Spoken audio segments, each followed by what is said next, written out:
I was 18 years old when I got married. I belonged to a very conservative family, a Baloch family, where good daughters never say no to their parents. My father wanted me to get married, and all I said was, if that makes you happy, I'll say yes.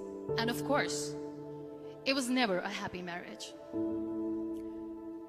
Just about after 2 years of getting married, about 9 years ago, I met a car accident.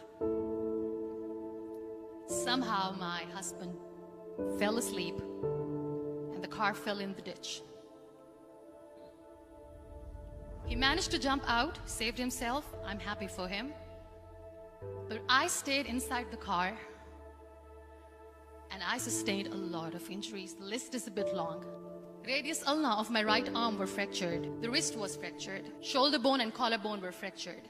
My whole rib cage got fractured. But that injury that changed me and my life completely was the spine injury. Many people came to rescue. They gave me CPR. They dragged me out of the car.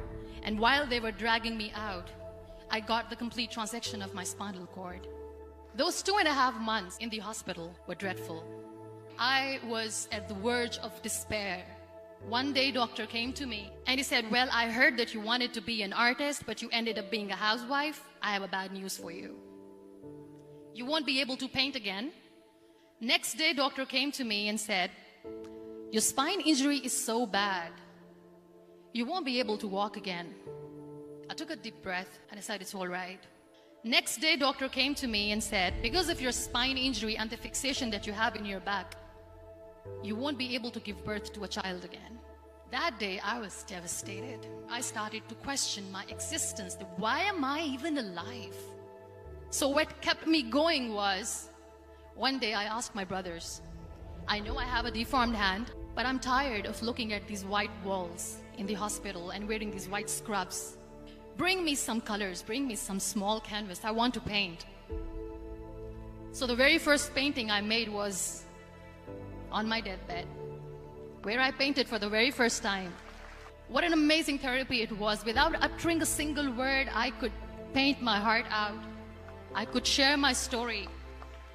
People used to come and say, what lovely painting, so much color. Nobody could see the grief in it. Only I could. And that day I decided that I'm going to live life for myself. I am not going to be that perfect person for someone. I am just going to take this moment and I will make it perfect for myself. That I'm going to fight my fears. So I wrote down one by one all those fears. And I decided that I'm going to overcome these fears one at a time. You know what was my biggest fear? Divorce. But the day I decided that this is nothing but my fear, I liberated myself by setting him free. And I made myself emotionally so strong that the day I got the news that he's getting married, I sent him a text that I'm so happy for you and I wish you all the best. And he knows that I pray for him today. Number 2 was, I won't be able to be a mother again. And that was quite devastating for me. But then I realized there are so many children in the world, all they want is acceptance. So there is no point of crying, just go and adopt one. And that's what I did.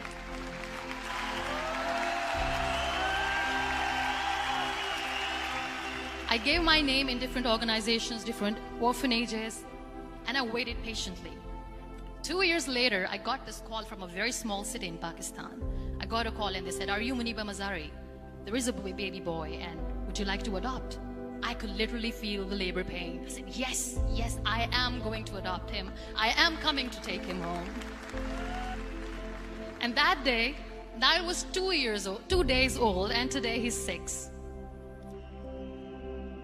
You know, when you end up being on the wheelchair, what's the most painful thing? People think that they will not be accepted by the people because we, in the world of perfect people, are imperfects. So I decided to appear more in public. I started to paint. I have done a lot of modeling campaigns. I decided that I'm going to join the national TV of Pakistan as an anchor person. I became the National Goodwill Ambassador for UN Women Pakistan, and now I speak for the rights of women, children. I was featured in BBC 100 Women for 2015. I'm one of the Forbes 30 under 30 for 2016. So when you accept yourself the way you are, the world recognizes you. It all starts from within. We have this amazing fantasy about life. This is how things should work. This is my plan. It should go as per my plan. If that doesn't happen, we give up. I never wanted to be on the wheelchair. Never thought of being on the wheelchair.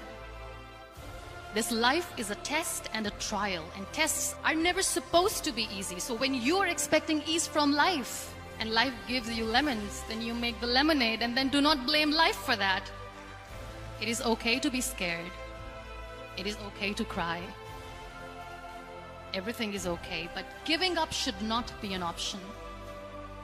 They always say that failure is not an option. Failure should be an option, because when you fail, you get up, and then you fail, and then you get up, and that keeps you going. Embrace each and every breath that you are taking. Celebrate your life. Live it. Don't die before your death. Real happiness lies in gratitude.